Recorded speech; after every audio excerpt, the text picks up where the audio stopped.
अबू लहब के दोनों हाथ टूटे और वो मरे, न उसके काम आया उसका माल और न उसकी कमाई। अनकरीब वो शौला वाली आग में दाखिल होगा, वो भी और उसकी बीवी भी, जो लकड़ियां उठाने वाली है। उसकी गर्दन में मजबूत बती हुई रस्सी होगी। कुरान करीम की ये छोटी सी सूरत अबू लहब के नाम से है, सूरह लहब। अबू लहब ये नबी करीम सल्लल्लाहु ताला अलैहि वसल्लम का चचा है। उसका असल नाम तो अब्दुल उज्जा है। अबू लहब उसको इसलिए कहा जाता है, लहब का माना शौला, आग, और चूंकि वो गोरा था और लाल था, उसके चेहरे पर गोरापन भी था और लालपन भी दिखाई देता था, और लहब से आग के शौले की तरह नजर आता था, इसलिए उसको अबू लहब कहा करते थे, वरना असल नाम उसका अब्दुल उज्जा है।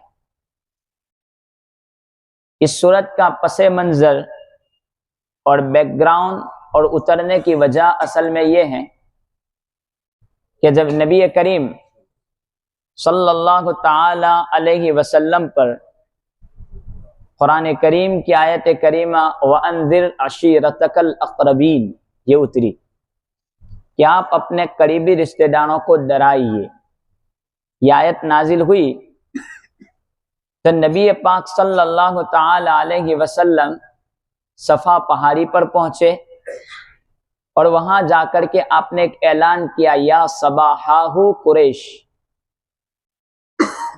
असल में अहले अरब उस वक्त एक दूसरे कबीले से अदावत और दुश्मनी किया करते थे, और यह आवाज उस वक्त अरब में मशहूर थी कि अगर कोई ऐसी आवाज दे तो सारे लोग जमा हो जाते थे और खतरा महसूस करते थे। या सबाहागो आवाज का तर्जमा यह है कि तुम्हारी सुबह बुरी हो, यानी कोई दुश्मन हम पर चढ़ाई करने वाला है। तो एक कबीले की दूसरे कबीले से दुश्मनी के नाते अगर कोई ये आवाज दे लेता, कोई फोन तो थे नहीं, तो इस आवाज पर सारे लोग सहम जाते थे, डर जाते थे कि कोई खबर आने वाली है खतरनाक। तो जब ये आयत करीमा उतरी तो नबी करीम सल्लल्लाहु ताला अलैहि वसल्लम ने ये आवाज लगाई, या सबाहा, तो सारे कुरैश जमा हो गए। सब जमा हो गए तो नबी करीम सल्लल्लाहु ताला अलैहि वसल्लम ने ये ऐलान किया कि अगर मैं तुमसे यूं कहूं कि इस पहाड़ के पीछे तुम्हारा दुश्मन है तो क्या तुम मेरी तस्दीक करोगे? और वो लोग नबी करीम सल्लल्लाहु ताला अलैहि वसल्लम की 40 साल तक अमानतदारी और सदाकत को जान चुके थे, क्योंकि नबुव्वत तो 40 साल के बाद मिली। तो उन लोगों ने कहा, हुजूर झूठा तो नहीं बोल सकते। तो उन्होंने कहा, क्यों नहीं, हम यकीनन मानेंगे। तो हजरत नबी करीम सल्लल्लाहु ताला अलैहि वसल्लम ने यह फरमाया कि मैं तुमको इससे भी बड़े दुश्मन से बाखबर करना चाहता हूं, और इससे भी ज्यादा खतरनाक है। वो ये कि हम आखिरत में मरने के बाद अल्लाह तबारक व ताला की तरफ हमें जाना है। शैतान हमारा दुश्मन है, कहीं वो हमें गलत रास्ते पर न ले जाए। मैं एक तौहीद की आपको दावत देता हूं, आप कलमा पढ़ लें। तो उस वक्त कितने लोग तो इस्लाम में दाखिल हो चुके, लेकिन अबू लहब वो अपने हाथ झाड़ते हुए खड़ा हो गया और यूं कहने लगा, तब्बल्लका अलिहादा जमाअतना, कि तेरा बुरा हो, क्या तूने हम लोगों को इसलिए जमा किया है? ये जुमला बोला। तो फिर ये सूरह शरीफा इसके जवाब में नाजिल हुई। तब्बल्लका अलिहादा जमाअतना का तर्जमा ये है कि तेरा बुरा हो, तू मरे, तेरे हाथ टूटे, क्या आपने इसलिए जमा किया है? ये एक अबू लहब का कारनामा। अबू लहब मक्का मुकर्रमा में नबी करीम सल्लल्लाहु ताला अलैहि वसल्लम के पीछे चला करता था और वो मजनून और पागल कहा करता था कि इसकी बात न सुनना, और पत्थर मारा करता था। और जब ये मामला पेश आया सफा पहाड़ी पर, तो एक रिवायत में तो यह है कि उसने पत्थर लिया था कि पत्थर मार करके नाउजुबिल्ला नबी करीम सल्लल्लाहु अलैहि वसल्लम को खत्म कर दे। ये तो अबू लहब की हालत थी। अब अबू लहब की बीवी, उसका नाम उम्मे जमील है। वो क्या करती थी? नबी करीम सल्लल्लाहु ताला अलैहि वसल्लम जब रास्तों से गुजरते तो उसी रास्तों पर, उन्हीं रास्तों पर ये कांटे बिछाया करती थी। एक रिवायत में यह है कि ये चुगलखोर बहुत थी और ये बखील बहुत थी। और बखील होने की वजह यह थी कि ये खुद बर्तन जलाने के लिए, लकड़ियां वगैरह ये खुद लेने के लिए जाया करती थी और वो कोई मजदूर नहीं करती थी, उसके बुखल की वजह से। ये उम्मे जमील थी। एक मर्तबा तो उम्मे जमील ने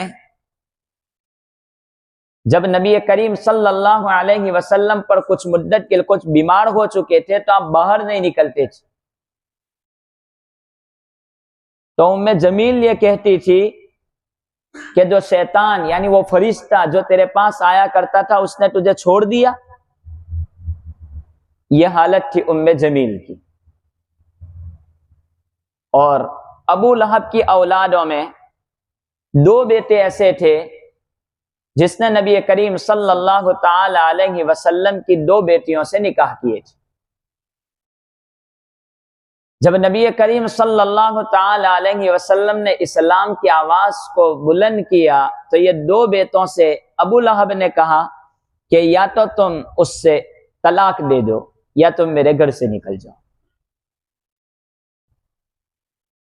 तो ये उतबा और उतैबा, ये दोनों बेटे नबी करीम सल्लल्लाहु अलैहि वसल्लम के घर गए। उतबा ने तो कुछ कहा नहीं, सिर्फ तलाक दे दी, लेकिन उतैबा जो दूसरा बेटा था उसने गुस्ताखी भी बहुत की, नबी करीम सल्लल्लाहु अलैहि वसल्लम को बुरा भला कहा और आपके गिरेबान को खींच करके गिरेबान को भी फाड़ डाला। ये गुस्ताखी। उस वक्त नबी करीम सल्लल्लाहु ताला अलैहि वसल्लम ने उतैबा के लिए बद्दुआ की थी कि इलाहुल आलमीन इसको तेरे कुत्तों में से कोई मुसल्लत कर दे जो इसको खत्म कर दे। तो तीनों की यह हालत है, एक तरफ अबू लहब, दूसरी तरफ उसकी बीवी और एक उसका बेटा। कुरान करीम इसी को जिक्र कर रहा है। अबू लहब का आलम क्या हुआ? गज़वे बदर के बाद उसके जिस्म में एक गिल्टी निकली, उसको कोई जहरीली बीमारी कहते हैं या टाउन प्लेग वगैरह, जो पूरे जिस्म में फैल जाती है। और अरब में यह बात मशहूर थी कि अगर किसी को प्लेग हो जाए, टाउन फैल जाए, तो उसका कोई इलाज नहीं करते थे और उसको कोई पास में नहीं रखते थे कि ये बीमारी हमको भी लग जाएगी। तो उसको जब ये बीमारी हुई तो वो जो बेटे थे उन बेटों ने उसको उठा करके घर से बाहर रख दिया कि जा, तू जाने, तेरा काम जाने। कोई पुरसाने हाल उसका नहीं था, फेंक दिया दूर।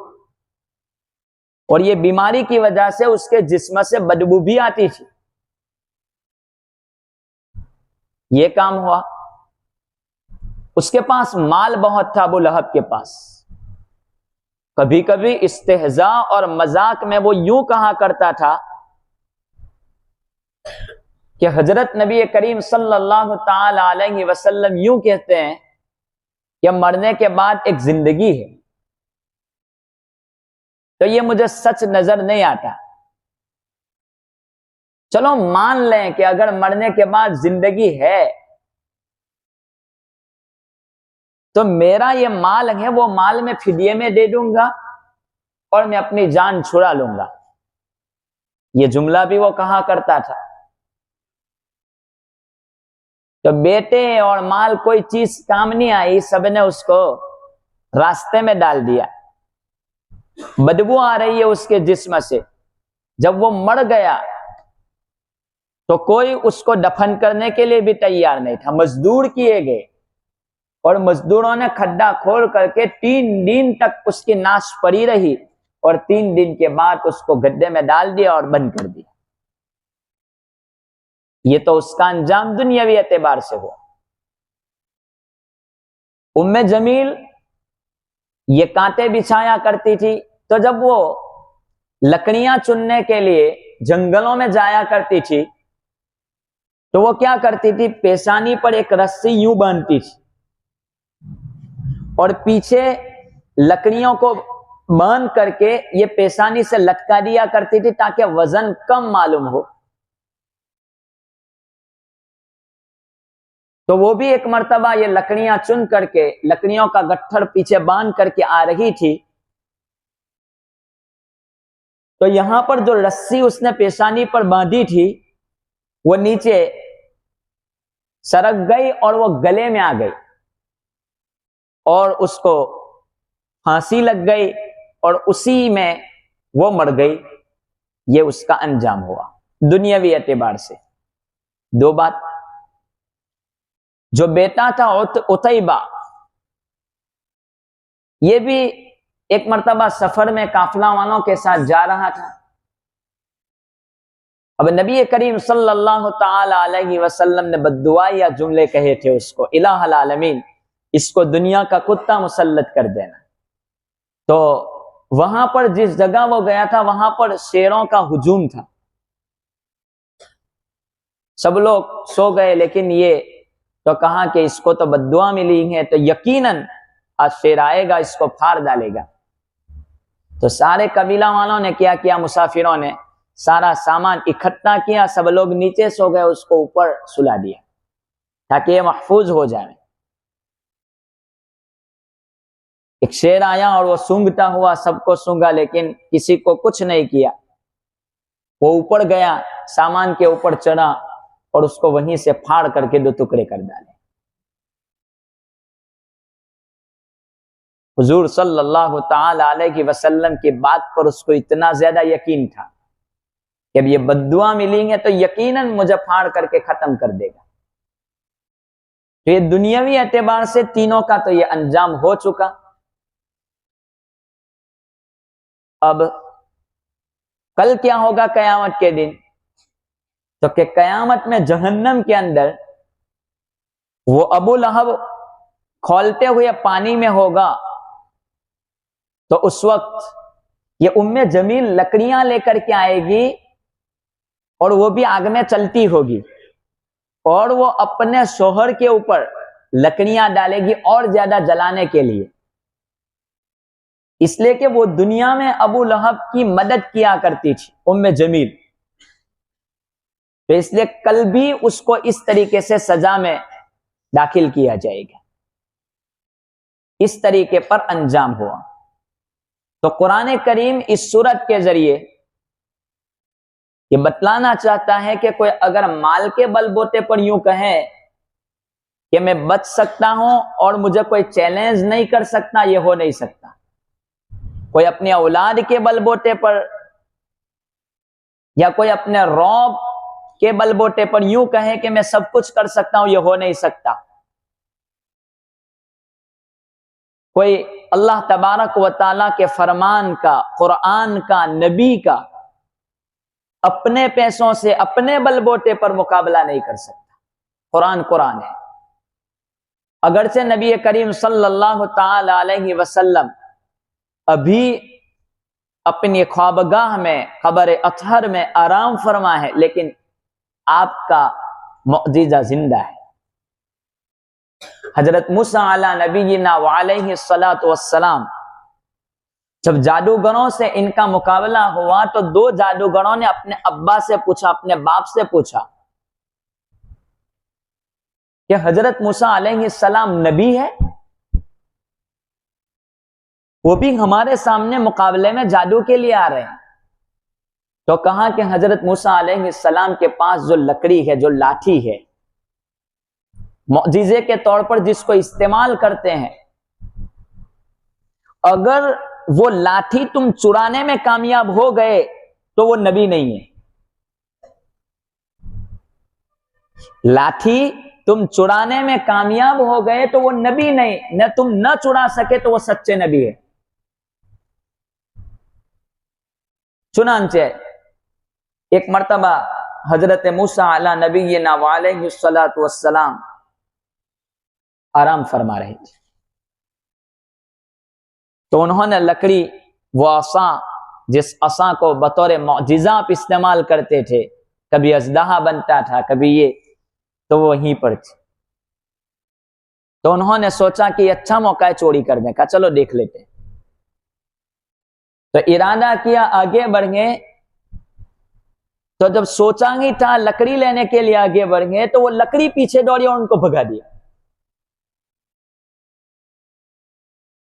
अब उलमा लिखते हैं कि जिस तरीके पर हजरत मूसा अलैहि सलातु वस्सलाम सोए थे, उनका मौजिजा जिंदा था, काम कर रहा था। आज नबी करीम सल्लल्लाहु ताला अलैहि वसल्लम की ज़ाते गिरामी अपनी कब्र अतहर में, अपनी ख्वाबगाह में आराम फरमाए हुए हैं, लेकिन कुरान आज जिंदा है। ये ऐसा जिंदा मौजिजा है कयामत तक के लिए। कोई यहूद और नसारा ने अल्लाह तबारक व ताला की किताब की बेहुरमती की, इसकी इज्जत को नहीं पहचाना, रद्दो बदल किया, अल्लाह तबारक व ताला ने उसको उठा लिया। आज कोई नहीं है तौरात और इंजिल दुनिया में सही मानों में, तो कुरान करीम की अजमत को पहचाने। तो इन लोगों ने इस तरीके पर नबी करीम सल्लल्लाहु ताला अलैहि वसल्लम को सताने का काम किया। तो कुरान इसका जवाब दे रहे हैं, तू क्या मेरे नबी को कहता है कि तेरे हाथ टूट पड़े, अब तू सुन, तब्बत यदा अबी लहब व तब, अबू लहब के दोनों हाथ टूटे और वो मरे। वो जुमले का जवाब है जो जुमला उसने सफा पहाड़ी पर कहा था, तब्बल्लक अलिहाजा जमाअतुना, क्या तूने हमें इसलिए जमा किया था तेरे हाथ टूट पड़े। अब कुरान जवाब देता है, तब्बत यदा अबी लहब व तब, टूट पड़े अबू लहब के दोनों हाथ और वो मर जाए, व तब, तो वो ऐसा ही हुई उसकी बीमारी कि वो वहां पर सरता रहा, उसकी बीमारी में बदबू पैदा हो गई, तो उसके आज़ा गिरते रहे उसके जिस्म से, हाथ गिरे और फिर वो खत्म हुआ, व तब, और वो मर गया। तब्बत यदा अबी लहब व तब, अबू लहब के दोनों हाथ टूटे और वो मरे। मा अगना अनहु मालुहु व मा कसब, ये दूसरी बात का जवाब। वो यूं कहा करता था कि अगर कयामत आएगी भी तो कयामत के लिए मेरे पास जवाब है, क्या कि मैं माल दे करके कयामत के दिन छुड़ा लूंगा अपनी जान को, मेरे पास बहुत माल है, इससे क्या डरने का कयामत से। तब कुरान कहता है, मा अगना अनहु मालुहु व मा कसब, न उसके काम आया उसका माल और न उसकी कमाई, कोई चीज काम न आई। बेटों ने भी बाहर फेंक दिया, अब ये माल उसकी जान न बचा पाए। मा अगना अनहु मालुहु व मा कसब, तो अगर आज माल हमारे लिए रुकावट है, नमाज से, इबादत से, तिलावत कुरान से, तो हम सोचें कि ये माल, ये औलाद कल कुछ नहीं कर सकते जब तक कि आदमी खुद अपने लिए अपनी आखिरत की फिक्र न करे। ये दूसरी बात समझने के, मा अगना, जरूर दुनिया को हासिल करें, लेकिन साथ साथ हम आखिरत की फिक्र जरूर करें। यकीनन हलाल कमाई का हुक्म है, ऐसा नहीं कि रोका, बल्कि हुक्म है। कसबुल हलाल फरीज़तुम मिन बादिल फरीज़ा, हलाल कमाई ये फर्ज है, दूसरे फरीजों के बाद, इनकार इससे नहीं है। लेकिन आखिरत को न भूलें, ये बात। मा अगना अन्हु मालुहु व मा कसब, ये माल, ये औलाद, ये कोई चीज काम नहीं आएगी। सयस्ला नारन ज़ात लहब, फिर क्या हुआ? अनकरीब वो शौले वाली आग में दाखिल होगा। तो अब यहां तो मरा, अनकरीब वो शौले वाली आग में दाखिल हो जाएगा और जहन्नम में वो जाएगा। अल्लाह तबारक व तआला इससे हमारी हिफाजत फरमाए। वम्रअतु, और उसकी बीवी भी, वो भी जाएगा, बीवी साथ देती थी, वो भी जाएगी। तो हमें चाहिए कि हमारी माँ बहनों को भी चाहिए कि वो अपने शौहर के नेक कामों में साथ दिया करें। वम्रअतु, और बीवी भी साथ में थी, जैसा काम वो करता था तो उसके साथ साथ वो भी चलती थी, वो भी साथ में, दोनों गए। हम्मालतल हतब, जो लकड़ियां उठाने वाली है, लकड़ियां उठाती थी वो। मैंने कहा वाक्या कि किस तरीके से लकड़ियां उठाई और उसके गले में फंडा आ गया और वो खत्म हो गई। फी जीदिहा हब्लुम मिन मसद, उसकी गर्दन में मजबूत बती हुई रस्सी होगी, यानी उसकी गर्दन में रस्सी आ गई। एक तो ये बात, और दूसरी रिवायत ये कि कल जहन्नम में उसकी गर्दन में रस्सी बट दी जाएगी। जिस तरीके पर वो लकड़ियां डालती थी, इस तरीके पर यह चीज होगी। तो ये कुरान करीम की सूरत अगर से नाजिल हुई अबू लहब के उन्वान से और अबू लहब के आमाल के एतबार से, लेकिन आज हमें ये चीजें भी सोचने की है कि कहीं पर हमें हमारा माल हमारे अंदर अकड़ और तकब्बुर पैदा न कर दे, हमारा मर्तबा हमारे अंदर तकब्बुर पैदा न कर दें और हमें हलाक न कर दें। इसलिए आखिरत की फिक्रों के साथ हमें दुनिया में रहना है और अपनी इबादतों को अंजाम देना है। अल्लाह ताला हमें अमल की तौफीक अता फरमाए।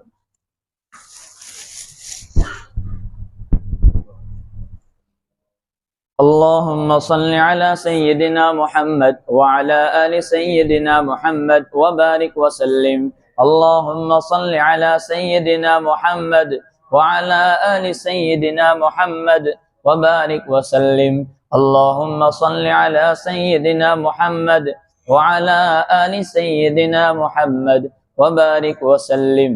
ला मल्जा व ला मंजा मिनल्लाहि इल्ला इलैहि, ला मल्जा व ला मंजा मिनल्लाहि इल्ला इलैहि, ला मल्जा व ला मंजा मिनल्लाहि इल्ला इलैहि।